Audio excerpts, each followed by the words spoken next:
What's up, everybody, and welcome to Audio Talk Wrestling. This is our official WWE Hell in a Cell pay-per-view review. My name is Jonathan. I'm joined here by my awesome co-host, Thomas. How you doing today, man? I'm doing great, man. Ready to talk about this pay-per-view. Same, dude. Same. Are you glad to be back? We've been gone for 2 weeks, and it feels good to be back on the show, man. Oh, it feels great, dude.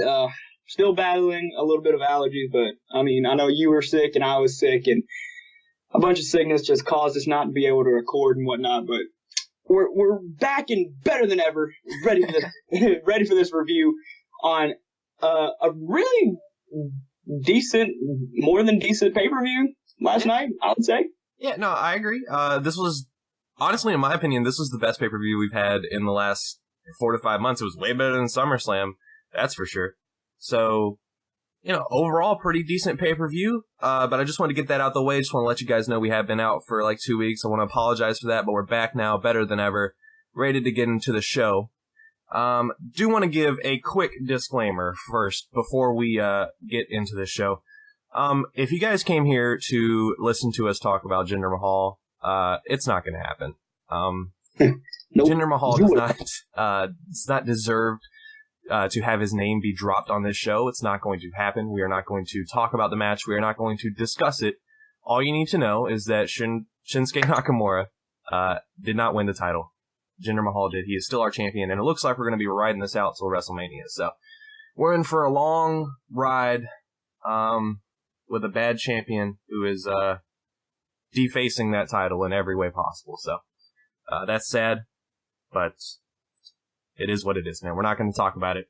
We're going to get into a good match. This right here, before we even start talking about it, this was my match of the night. New Day versus the Usos, Hell in a Cell. We started off the show with a big bang, man. What did you think about this match? As I said, my favorite match of the night.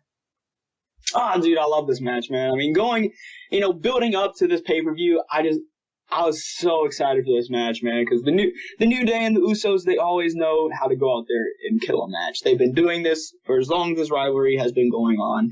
They have just gone out there and just killed it every single time.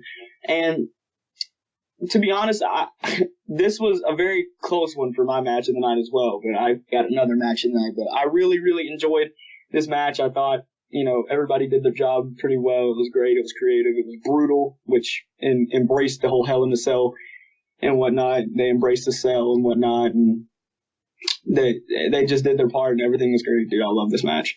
Yeah, that was the crazy thing. It was very violent. This started a chain of brutal matches tonight, especially in Hell in a Cell, which is what you expect. But, these guys, they took it to the edge, man. This is some hardcore stuff. Very violent. We had a kendo stick just party in there. The kendo sticks left and right.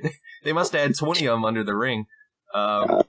Rainbow ones and all, dude. Yeah, New Day featuring their rainbow unicorn kendo sticks. So that was nice. There's some great spots in this match. Jey Uso was barred up in the corner by kendo sticks. Kind of like a prison, man. The New Day took kendo sticks and barred him up in the corner and lodged the kendo sticks on the side, which was really cool. I've never seen that before in a Hell in a Cell match, so props to them for being creative.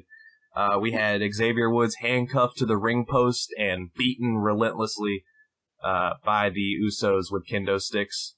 A little flashback to 09 Orton Cena right there. Cena being close to the ring post. So that was interesting spots. We had one where one of the New Days was on one of the Usos' shoulders, and the other Usos speared him into the side of the cell. Was that correct? Or did I have that reversed? I think you got it right. I don't know. Either way, it looked brutal, man. Someone flew and speared the other one in the cell. Big E got some spears in there, too. The actual side of the Hell in a Cell ring was bent from Big E spearing the Usos into the side off the ring. So, just some brutal stuff, man. Just some brutal stuff in this match. Yeah, like one of the Usos, dove over the top rope and, landed on either Big E or Xavier or somebody and just straight up just bent the cell wall. It was actually kind of crazy. And then they just kind of did spears and whatnot, just bending it more. So, very, very brutal, though. Yeah, it was very interesting. A lot of action happened. Finish of the match, Usos put a chair on Xavier Woods and did their double frog splash on them. got the 1, 2, 3. Usos are our new tag team champions. You know, I was clouded by the quality of this match because it was very good match. Obviously, I was very excited, entertained throughout, and you know, I was angry by the fact that the Usos won the titles because, again, I've mentioned this every show, and it seems like I'm beating a dead horse at this point. But I don't understand why we feel the need to hot potato these tag titles. Because it's not so much the fact that it's the New Day Usos continuing to be in the main event picture, because these guys kill it every pay-per-view. I understand why you want to do it. These guys put on 5-star matches no matter what they do or where they go, what type of matches, and it doesn't matter. These guys go out there and kill it every time. So I understand why you want them in the main event, but there's going to come a time where you're going to need, like, I'm already sick of seeing these two, right? I understand they put on good matches, but you can have too much of a good thing. That's what we're getting right now. These guys, I'm tired of seeing them every pay-per-view. I want to see a new tag team be pushed for these titles on SmackDown. And I don't know why it's not happening, because you have other teams there. And it's clearly not happening anytime soon, because now that the Usos have the title back, this just means we're continuing the rivalry, right? Because it didn't end.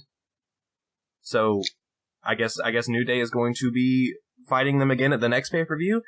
I don't know. I don't know how many months we can continue this on until we're just going to give up and have to, you know, have a new team be pushed. Because I'm losing interest. I don't know about you, but definitely losing interest in this one.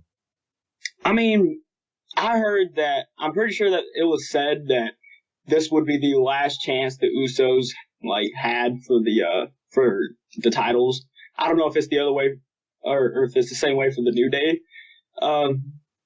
But as far as I'm concerned, I'm pretty sure this was the last time that these two were going to be battling for the tag team titles. Because, I mean, obviously, you got to push new talent, though, man. I mean, there's some tag teams on SmackDown that are coming up, like Chad Gable and Shelton Benjamin. Those guys, I would love to see have a chance at the tag titles. I mean, Chad Gable is an all-around just pure athlete as well as Shelton Benjamin, and those guys have been syncing pretty well as a team lately, so that would be cool to see. I mean, either way, though, I just don't understand why we keep on hot potatoing these titles. These titles should have been kept on somebody, you know, like on one team, like 2 months ago. Yeah. I mean, I'm not, like I said, like we're saying, we're not complaining about these matches because they go out there and they put on these great matches every single time. It's just like there's these other guys, though, that deserve a shot at the titles a lot more than just the New Day, you know, just trying to get revenge or whatever. They're just trying to regain the titles and give it right back to the New Day. There's other people that deserve a shot at these titles, and they're more than likely going to be worthy enough of holding them because we got some talented people on the roster at SmackDown. So, my analogy for this is that we have a dead storyline that is being kept alive by life support, which in this case is 5-star matches by these guys. So the storyline is dead, no one cares about it, but we keep on having them because they go out there and kill it every time, which might just attest to the fact of how good both of these teams are. In my opinion, they're the best two teams, you know, in WWE right now, and possibly two of the best teams in the last 10 years. I mean, they go out there and kill it every time, and that's hard to do as a tag team. You know, to kill it that excessively every match. So, you know, props to those guys, but we do need to start building up new talent. And I don't know which team needs to be brought up. If I was going to pick one, it would be Shelton and Gable. But, you know, I don't know. You have other teams too. Breezango, you know. Sorry. I know we're on the season 2 hype for Fashion Files. But, you know, if somebody can please just explain to me what the heck went on in Fashion Files last night. Please, just please explain something to me. I got to get caught up, dude. I got to get ready for this. I don't know. I'm waiting on it to hit Netflix so I can binge watch it on the weekend and get caught up on my Fashion Files. But yeah, in summary, dude, it was a good match, 5-star match. My match of the night, one of your runner-ups. Usos retain the title, and we want to see some new teams get pushed, but I don't know if that's going to happen or not. Personally, if I had to give a prediction, I think the New Day is going to continue feuding. That's just me. Because WWE sees something good and they'll milk it till it's dry. So we're just going to keep on milking this out for, you know, a couple more weeks. Hopefully it will end soon, though, and we can have a new team be pushed. But that being said, let's move on to one of the dud matches of the night. It wasn't horrible. It was better than the last one. We had Rusev versus Randy Orton. Yeah, I say it's better than the last time, but that's not really saying much. Lasted longer than 9 seconds, Yeah. so I already knew this was going to be better than the last Rusev match that we had, so. Oh, boy. But, Rusev versus Randy Orton, man. To be honest, I'm not a fan of this rivalry. I don't think anybody is at this point. It's just pointless. I have no idea. It was kind of like the Finn Balor, Bray Wyatt rivalry. I really have no idea what they're doing. I don't know if they're just stalling for Randy Orton to do something or stalling for, I don't know what they're doing exactly, but this rivalry is just pathetic. It always just ends up Randy Orton just going out there having a less than 1 minute match with Rusev and just RKOing him, and Rusev getting buried each and every night. And, I mean, Rusev, I mean, he was actually doing pretty well in this match. You know, he's got some deadly kicks, man. He had a flying heel kick, I do remember, which for a 300-pound man with that amount of muscle and power to get up in the air and, you know, do a spinning heel kick or whatever, that's impressive. So, yeah, Rusev looked good in this match, man. I agree. But, like, overall, I mean, both of these guys look pretty well. Surprisingly, after the recent matches that they have, if you want to call them matches. But, I mean, at this point, we're just like, okay, well, Rusev just gets destroyed every week. Like, so he's going to win, right? He's got to. I mean, if not, he's going to get buried. And then this really actually aggravated me because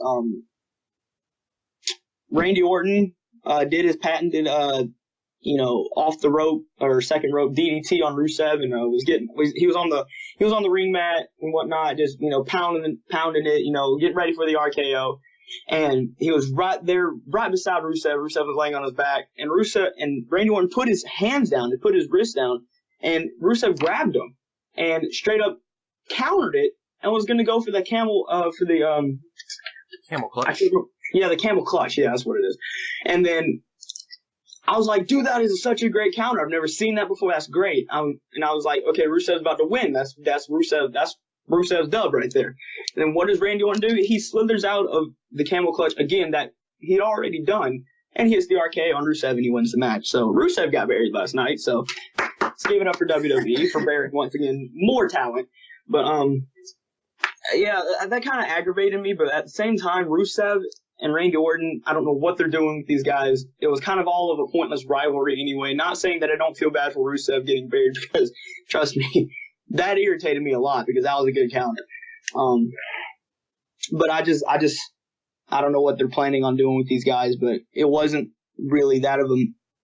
It didn't show that much importance, really. But just the fact that Rusev did get buried, though, kind of just ticked me off a little bit. What do you think about the match, Steve? I mean, going into the match, much like everyone else in the WWE universe, I did not care. I don't think you cared or anyone else did, because there's been no build to this, and what little build there has been such atrocious script writing that I couldn't even bear to watch it. If Aiden English is on my television on SmackDown, I'm changing the channel. I don't want to see Aiden English. He shouldn't have been anywhere near these two guys in this storyline if we were going to have this match. But he was, and it doesn't matter. Even if he wasn't there, this storyline would have gone nowhere, and it didn't. I agree with you. When I was watching that and Rusev countered that one, I was like, oh, that would be pretty cool. That'd be a nice finish. And I know that there's an argument out there that Randy Orton can't tap out because that's not what Randy Orton does. It would look weird to see Randy Orton tap out, but imagine how cool that would have been for Rusev to, not only beat Randy Orton, but get a dominating victory by making Orton tap out. The Legend Killer. Making Orton tap out at this Hell in a Cell pay-per-view, that would have been a good move for him. It would have pushed Rusev up a little bit, made him look a little bit better. Because right now he's looking absolutely atrocious, week in and week out. And I had one theory that I thought would have been cool. I'm just fantasy booking here. What if Randy Orton tapped out, and through that we had a sort of weekly progression into a heel turn for Orton, where he kind of goes crazy, I've been beaten by Rusev, he made me tap out, that's not what I do, and then he goes crazy, starts hearing the voices again, and we get the actual Viper Randy Orton, which is what Randy Orton needs, because who doesn't love a good Randy Orton heel turn? So that's my fantasy booking. I thought that would have been cool. Orton gets tapped out, moves on to go crazy to prove a point that he's actually the most sadistic wrestler in the WWE, but obviously that didn't happen. Randy Orton hits the RKO, gets the 1-2-3 on Rusev, and Rusev continues his monthly pay-per-view burial. So, yep, that's that. Did anything else you want to hit on this match before we move on to the next match? No, I think that'll do it, dude. I'm really excited to talk about this next match, though. Yeah, really. This was one of your favorites of the night, I know. I don't know if it was your match of the night, but we had the United States Triple Threat match. Ty Dillinger was added into the match last minute. It was Ty Dillinger versus Baron Corbin versus AJ Styles for the United States Championship at Hell in a Cell. I'm going to let you take the reins on this one, bro. What were your overall thoughts on this match? I loved it. Dude, I love this match so much, man. I was on the edge of my seat. It started out really slow, but then it picked up just drastically, and I loved it, dude. I was on the edge of my seat. I was just like going, "Oh, it's Ty. Oh, it's AJ. Oh, it's Baron Corbin." And just going back and forth with all three of these competitors. And honestly, I was kind of skeptical about throwing Ty Dillinger in this match because, like, I mean, we've been seeing a lot of them as of late on SmackDown, and you know what we've been seeing from him wasn't bad, but I don't know, it wasn't good enough. So I was just, in my opinion, I just didn't know what to expect. But, you know, it was like, all right, well, let's see what he's got. And he really impressed me. There's some movesets that he did that were really nice. And then I'll tell you another guy, Baron Corbin. Yes, the guy that lost his Money in the Bank briefcase to Jinder effing Mahal. Sorry, I shouldn't have mentioned that man's name, but anyway, he lost it. It was like 9 seconds. He lost it. Not even that. Anyway, you guys all know what I'm talking about. Even the crowd was chanting to Baron Corbin, "Where's your briefcase?" Dude, that was my favorite moment for the crowd, dude. What savages. Yeah, but overall, Baron Corbin dominated this match. At the beginning, he dominated. He threw AJ Styles from corner to corner across the ring. Yeah, that was some crazy power. He was doing some crazy movesets, and overall, Baron Corbin just impressed me in general. And that's kind of something that I'd like to see from Baron Corbin. That's what I would like to have seen in the John Cena match that he had at SummerSlam after his burial on SmackDown that Tuesday night before the pay-per-view. That's the Baron Corbin that we needed and we didn't get, and now we got it now. And I don't know what exactly to think about it, but I guess we're going to have to find out. But anyway, Corbin launched AJ Styles across the ring. That was really cool, showing off the power that he had. And the more and more, I mean, I'm focusing more on Baron Corbin and Ty Dillinger because you guys know all about AJ Styles. You know how good he is. I don't need to tell you how good he is. AJ Styles is the man, plain and simple. But Ty Dillinger, you know, just the more and more he just started, you know, impressing me throughout the match. I was like, I could see Ty Dillinger holding this title. I could see him holding the title, actually. I was kind of rooting for Ty Dillinger. I was like, all right, Ty, come on, man. Let's get it going. I like it. Let's go. But anyway, the ending was pretty good. AJ Styles gets knocked out of the ring after hitting a finisher on Ty Dillinger. And Baron Corbin knocks him out of the ring, and Baron Corbin steals the victory from AJ Styles and wins the U.S. title. So we're going to be seeing a lot more Baron Corbin holding that U.S. title. And I don't know what they're going to do as far as pushing new talent, but I wouldn't mind seeing more feuds with Ty Dillinger and Baron Corbin. That seems pretty cool since Ty Dillinger really did impress me. But I think it was a good win for Baron Corbin. Get him back on the map a little bit. Yeah. What you think about the match, man? Yeah, this is a good turn of events for Baron Corbin. You mentioned how he dominated the first half when I was watching that. I was like, well, okay, Baron Corbin's getting pretty much all of his spots in this first half. There's no way he's winning this match.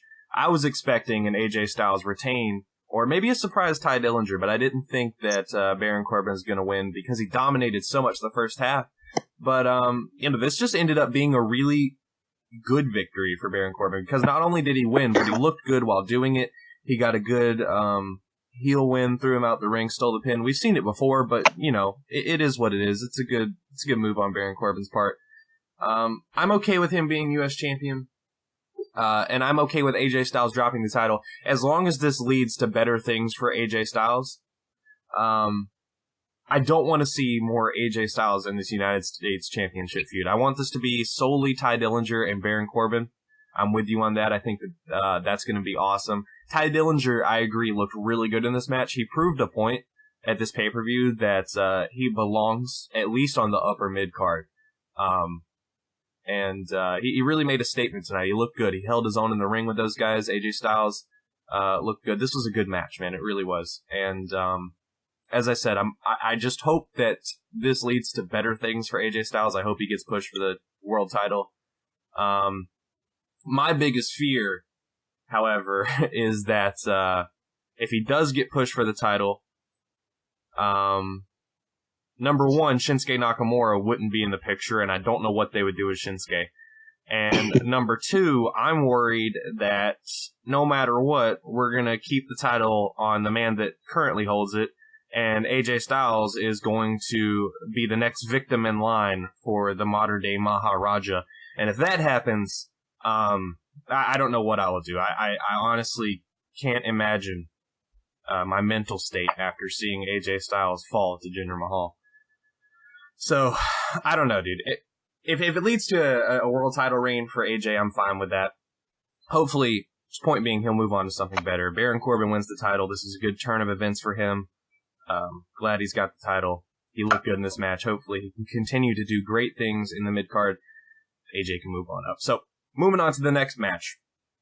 We have Natalya versus Charlotte for the Women's Championship for SmackDown. So, going into this match, was not excited about it, did not care. This match had almost no build. It was weird. They waited till about halfway through our road to Hell in a Cell to even start this storyline.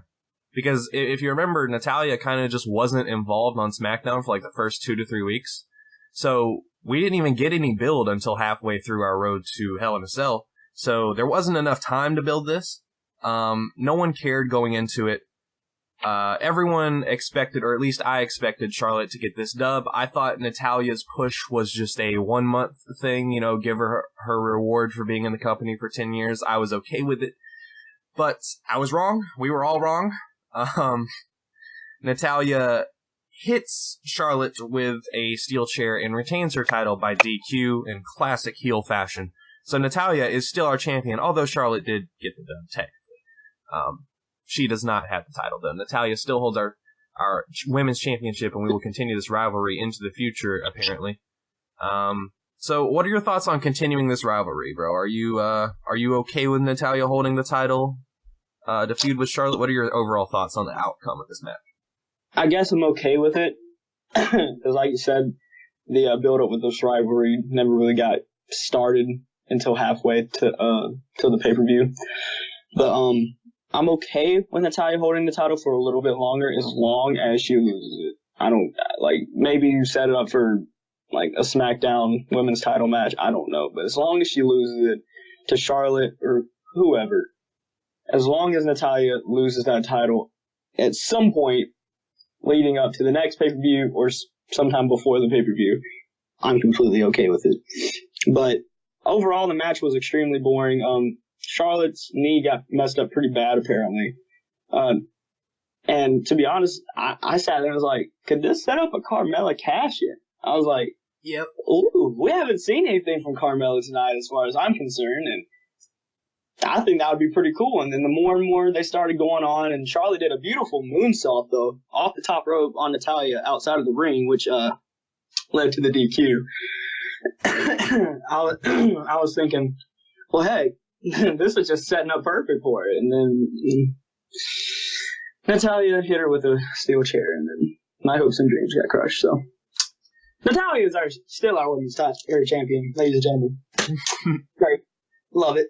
Yeah, I was watching this with you, and I was falling asleep watching this match, and then you mentioned the possibility. Weren't we all? And you mentioned the possibility of the Carmella cash-in. And I thought about it, and I was like, yeah, her knee does look kind of messed up, man. Yeah, it might happen. And then you started talking about it, and I started talking about it. We got ourselves all psyched out. And then Natalya hit her with the chair, and all of our excitement immediately died. So Carmella did not cash in. But hopefully sometime soon, man. Hopefully sometime soon. You never know. Moving on. Bobby Roode versus Dolph Ziggler. This was the official pay-per-view debut of Bobby Roode. My man. Yeah, your man, Bobby Roode. Glorious. I don't know if this match was glorious. It wasn't bad. It was decent. We had a series of roll-ups at the end. There was about 4 roll-ups rolling around in the ring there. Bobby ended up getting the final one. Gets the 1, 2, 3. The bell dings. He is your winner of this match. And Dolph Ziggler immediately gets up, jumps behind him, hits the zigzag before Bobby Roode can even breathe after his dub. The lion jumping on the gazelle's back, dude. That was a fight. It was actually kind of funny. I was down there. Yeah, there's just how fast it was. It was great. Yeah, so Dolph Ziggler hits the zigzag. That's going to continue this rivalry on to the next couple of months, probably until Dolph Ziggler's contract with WWE comes to a close towards the end of this year. From what I understand, WWE does not have any interest in signing Dolph, or at the very least, Dolph doesn't have any interest in signing back with the WWE. Either way, these two are probably going to, go separate ways.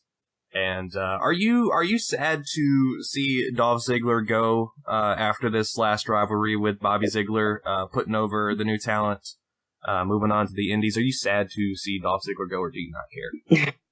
First, did you just say Bobby Ziggler?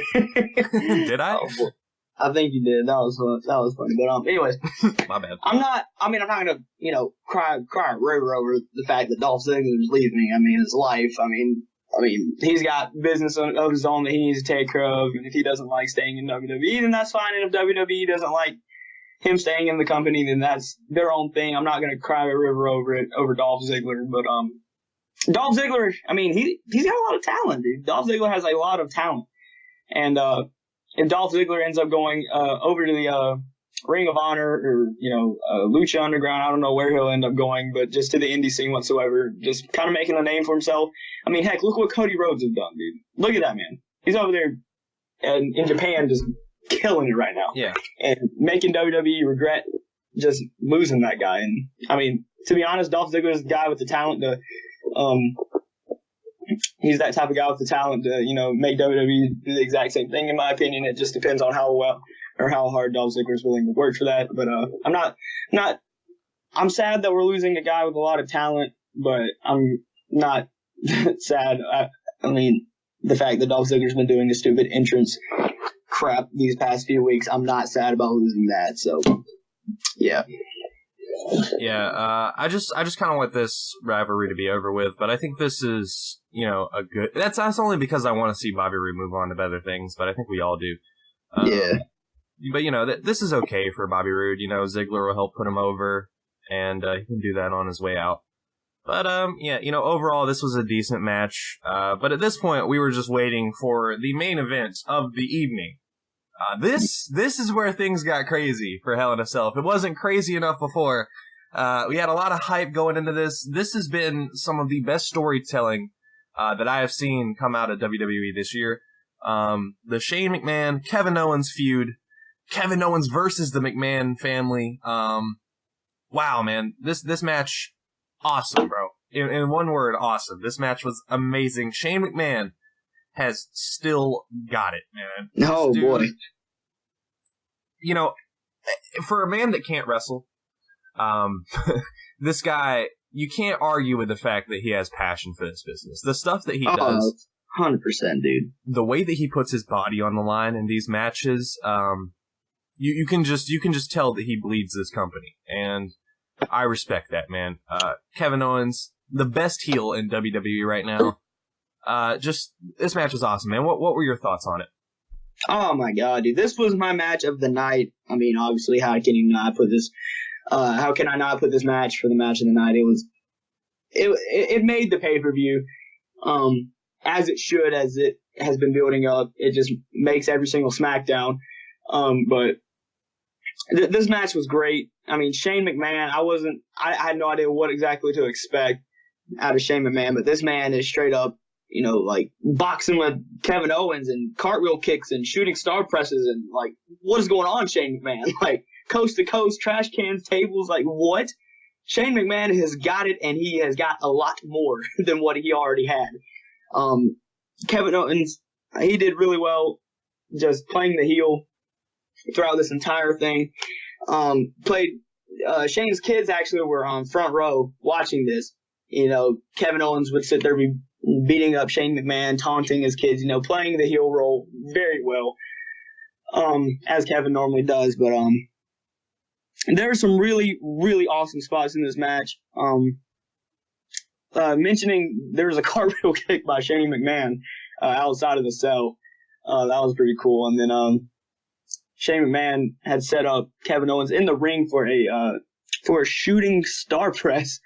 Kevin Owens moved out of the way, but it was still cool to watch from Shane McMahon, so that was cool. And then there was a coast-to-coast Shane signature move with a trash can on Kevin Owens' face, going from one side of the ring to the other, drop-kicking the trash can into Kevin Owens' face. That was pretty cool. And then there was a table. It's what the crowd has been wanting all night in the Hell in a Cell, was a table. And Kevin Owens set up the table kind of, I've never seen it set up before, kind of like propped up in the cell.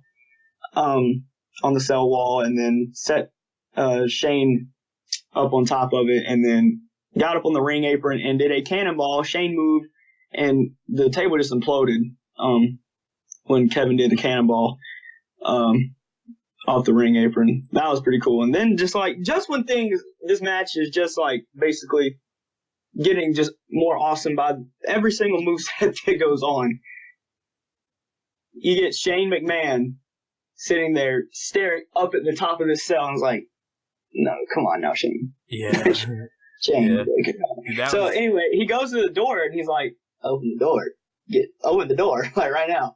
And the referee's like, I mean, I can't open the door. I don't know what you want me to do. I can't open that. So anyway, Shane goes, and he gets some bolt cutters and breaks the chain. And now we're fighting outside of the ring. And then what happens after that? They start climbing the cell, bro. They start climbing the cell. Oh my god, dude. I just don't know. I was like, okay, so this is actually about to happen. Because I think it was Shane set Kevin up on the announcer's table outside of the ring and started climbing the cell. Or was it Kevin? It was Kevin that set Shane up. And, he got up on, like, the barricade and was about to jump off, and I was like, oh, no, what he's going to do is he's going to look, he's going to stare up at the cell, and he's going to climb all the way up at the top. Then he's going to jump. And that's exactly what he did. I was calling all this crap last night, dude. You have no idea how, like... Anyway, so that's exactly what Kevin did, but he got up there to the very top, and I was like, and we're sitting there like, dude, Kevin Owens, do this, please.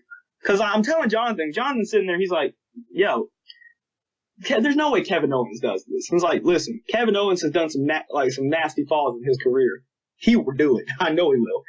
So he goes up there and he hesitates, and then then Shane McMahon climbs up there, and they just start, battling up on top of the cell for about a good almost 10 minutes, I would say. And honestly, at this point, like, what are your thoughts going through, like, what's happening right now? These two are just battling out on top of the cell right now. What is your thoughts right now? Like, what do you think's like about to happen? Who do you think at this point somebody's about to go off the cell? Who do you think? Like, what was going on in your mind right now, bro? Well, I was watching this on the edge of my seat. As you said, when Kevin Owens was up there, I was telling myself there is no way that Kevin Owens is going to jump off this cell. Man, it's too big to be hopping off of this cell. But I wish that he would have. That was my biggest thing. I was like, man, if Kevin Owens jumps off this cell, I'm going to have so much respect for this man. Because Shane's already done this, right? We know the Shane versus Undertaker. He already jumped off the cell. Shane has already been in this position. And he's done it before. He's given his body up to the WWE. Kevin Owens needed to do the same thing tonight. They were fighting on top of the cell, bro. And I was sitting there. I didn't think that the cell panels were going to break. I didn't think that one of them was going to fall through the cell. Although that's what they were teasing. They were powerbombing each other, suplexing each other onto the fence surrounding the top of the ring. And I gotta say, this is kind of a side note, but Shane McMahon took like a nasty bump on one of those suplexes where his head hit the support railing up there. And that looked pretty nasty, man. But I didn't really think that the cell was going to break, although that's what they were teasing. but I knew someone was coming off of the cell. And Kevin Owens started to climb down, and Shane McMahon chases him. And they're midway on the cell wall. They're both hanging on the cell wall right above the announce table that had been cleared off. And you and I both knew from that moment that Kevin Owens was probably going to take that fall. And I was really disappointed because, you know, come on, man. What's another couple feet? You know what I'm saying? If you're going to fall from that height, you might as well go from the top. But I'm sure Kevin Owens wasn't comfortable with that, jumping off of the cell. And he kind of met him in the middle and was like, look, I'll jump off the side of the wall, but I'm not jumping off the top of this cage. And that is what happened. Shane McMahon knocks Kevin Owens off. He falls backwards. Kevin Owens slams through the announcer table. And this is where it got interesting. Shane McMahon chases down, moves Kevin Owens over to the second announce table. I gotta say, these pay-per-views, the biggest victim in these pay-per-views are these announce tables, man. Two of them get busted every pay-per-view now, it seems like. So, Shane McMahon puts Kevin Owens on the second announce table, drapes him over on the side, looks up at the cell, climbs back up on top of the cell, and I knew he was going to jump. You knew he was going to jump. Shane McMahon is crazy. He's got heart. He's got passion. He's got balls, really is what Shane McMahon has. And he climbs up to the cell, looks down at Kevin Owens, does his signature cross on his arm, and jumps off the cell. And he does not hit Kevin Owens. Why does he not hit Kevin Owens? Because Sami Zayn pulls Kevin Owens out of the way. We have a Sami Zayn heel turn. Shane McMahon falls straight through the announce table from the top of the cell in a jaw-dropping moment. Kevin Owens walks away unscathed. Sami Zayn pulls Kevin Owens over Shane McMahon's body, gets the 1, 2, 3. Kevin Owens wins this match, and we have a Sami Zayn heel turn. I heard the rumors going into this pay-per-view. I pushed it off. I didn't think it was going to happen, but it did. Sami Zayn has a heel turn. What do you think about this? Do you think this is a good move for his character? Are you excited for what is to come? Dude, I'm extremely excited about this. I was so, bro. I just thought Kevin Owens moved at first. I just thought he just moved or something like that. No, replaying it, and then the cameraman just has the camera on Sami Zayn. He's like, what the freak is Sami Zayn doing? Then they showed the replay, and Sami Zayn is moving Kevin Owens out of the way. And I was like, oh my God. And we sat there and, just throughout the pay-per-view, or throughout the rest of the pay-per-view, we're just sitting there, Sami Zayn heel turn, bro. I was so happy because Sami Zayn hadn't been doing anything on SmackDown. Let's just be honest. I mean, what's that one dude that's always out there that he fights? He's all about, he's gay or whatever. Mike Kanellis. Anyway, he's been fighting him. Like, gay or whatever. I don't know. Mike Kanellis. Like, isn't that his name? I mean, I don't know. Yeah, Mike Kanellis. He's irrelevant. Definitely not gay, dude. He's Maria's husband. Come on, man. Yeah, that's right. Love, my man doing great. My man doing great. Maria, woo. But anyways, like, point is, he hasn't been doing anything on SmackDown except battling with this guy, and who cares about him? And Sami Zayn is a great competitor. I mean, he was fighting for world titles at one point, and now he's fighting a guy that comes out with pink lips on his wrestling gear, and I thought it was really good. This is gonna be great for Sami Zayn. He's gonna be able to, he's gonna be able to get out of the stage, and he's gonna get into the spotlight a little bit more. He's gonna have a lot better matches, and because Sami Zayn has a lot of talent, and overall this is gonna be great for his character. And I don't know how they're gonna end up doing this as far as leading this Survivor Series. I know you were talking about this being a prediction. A lot of people were about leading up to Kevin versus Shane. Or Team Kevin versus Team Shane at Survivor Series for the traditional elimination match. And I guess they could put Sami Zayn on Kevin Owens' team now. And I mean, I don't know who else would get involved. I guess we're going to have to wait and let the story build up a little bit more for us to see if that's actually what they're doing. But I know you're saying, it's like, I hope I haven't, gone off too deep, bit off a little bit more than I can chew with that. I wonder if this has all been built up just for the Sami Zayn heel turn. Yeah. Because there's been a lot of stuff. There's been this has been dropped. The hints have been dropped throughout SmackDown. And I think I misinterpreted it. I thought this was all just extensive storytelling for Survivor Series. I thought that was what all this was going to lead up to, and it might still do that, but I wonder if maybe I misinterpreted that, and all this was just leading to the Sami Zayn heel turn, and this will lead into something completely different moving on for SmackDown as a show. I don't know, though, but I will say that this is exactly what Sami Zayn needed. As you said, he's been dead in the water on SmackDown. He hasn't been doing anything. This is good, man. I want, if I'm WWE, right, and I'm looking at Sami Zayn, and we know from what he did down in NXT that this guy, and other parts, that this guy can wrestle, right? He's one of the best there. He's an in-ring leader. He's passionate about what he does, and he's good at it. And whatever gets him, on SmackDown more often, I'm all for it, right? And I think that this is a good move. If I'm WWE, as I said, I am going to repackage him. I'm going to give him a new theme song. Let him come out in a jacket or something, a hoodie, give him some dark clothes, make him look, the heel part. He doesn't need to come out to that same, Canadian blood theme song. It doesn't need to happen.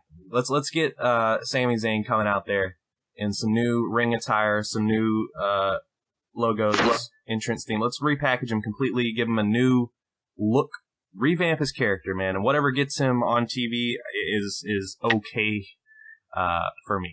So I'm just really excited to see what comes out of this, man. Kevin Owens and Sami Zayn, the two lifelong friends, back together. They have joined the dark side, or Sami Zayn has, rather. And this will be interesting, man. I'm excited to see where this goes. Maybe Triple H will come back and get in there, feud with these guys. Maybe we'll have Shane McMahon and Triple H versus Kevin Owens and Sami Zayn. Maybe that's what this leads to. I don't know. I still think Triple H is going to come back in this at some point. Either way, this is the best thing on WWE right now as far as storytelling goes. I gotta give my applauding to WWE for giving us a good storyline here and building it logically and hinting at things and foreshadowing what's to come and have it actually play out in a way that makes sense. So, yeah, man, just this match was amazing. That's my overall thoughts on this match, and that's going to kind of bring my opinion on this show to a close. Anything else you want to say on this match before we bring things to a close here? I think that'll do it for the match, man. I think that'll do it. All right, so real quick, we got to do our usual for pay-per-views. Who is your MVP of the nights? This might come as a shot, but I'm gonna give it to the Usos, man. I'm gonna give my MVP to the Usos. Even though I did not want them to win those tag belts, they put on a great match, as they do every single time they step in a ring with the New Day. They did an amazing job.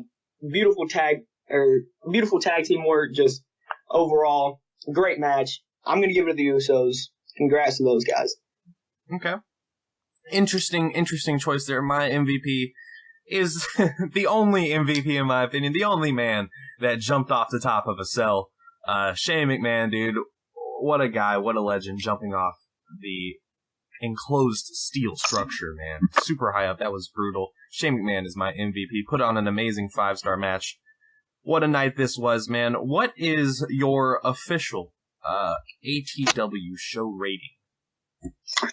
I'm gonna give the show a 7.5 because, I mentioned this earlier. There was some bad matches. Okay, the Jinder Mahal one is the one that irritated me the most, obviously. Like the Natalya one, I kind of figured that it would not surprise me if Natalya retained her title, as long as this rivalry with her and Charlotte gets built up to the point where she loses it in the near future. I felt myself okay with that. And then the Rusev Orton match, I was kind of irritated about that, but like I said, those guys really aren't really playing an important role with anything right now, so I let it slide. But there's 3 matches. This is the 3 best matches that I've seen in like the past 3 pay-per-views that WWE put out. So I definitely, I don't want to like give my rating just on the 3 matches. I mean, the Bobby Roode one was all right. It was good enough for Bobby Roode to just get him known a little bit and get him up there, get his feet wet a little bit with good in-ring competition. Overall, all the matches weren't really bad except the Jinder Mahal one. So really and truly, the Jinder Mahal match is what's keeping this from being a better rating than what it is. But my final rating is a 7.5. Okay, that's fair. That's fair. I agree with you. The biggest stain on this pay-per-view is Jinder Mahal, Nakamura, and Mahal retaining that title in what was a god-awful match. But yeah, my official show rating is a 6.5, so average that out. Combined, our ATW Hell in a Cell pay-per-view rating is a 7 out of 10. So take that as you will. You guys gotta admit, though, those 3 matches were amazing. There were some bad stuff on this show, but, you know, it is what it is, man. This show isn't hyped up to be the best pay-per-view of the year, and for what we got, this show really did deliver, in my opinion. As you said, the Bobby Roode Ziggler thing. I mean, you know, you gotta start somewhere with Bobby Roode. He's not going to be main eventing right when he comes into the roster. So, you know, you gotta start him somewhere. This is fine for him as long as the Natalya Charlotte thing leads on to something that's logical. I'm okay with it. And I mean, each week the World Heavyweight Championship loses value in my eyes. So at this point, I don't even care anymore, dude. So. Oh, man, hopefully AJ Styles will get that belt soon, and we'll all be okay, and we can have a logical show on SmackDown, which you never know. So, that's going to bring this show to a close. Thank you all so much for listening. This has been Audio Talk Wrestling's official pay-per-view review for Hell in a Cell. Be sure to drop a like, comment, subscribe for more content, and follow us on social media. We have YouTube, Instagram, and Twitter. We tweet throughout the shows, so be sure to follow that if you want to interact with us. And that being said, thank you all so much for watching or listening, and have a good week, guys. We'll see you for the WWE Weekly Review on Wednesday. See you guys.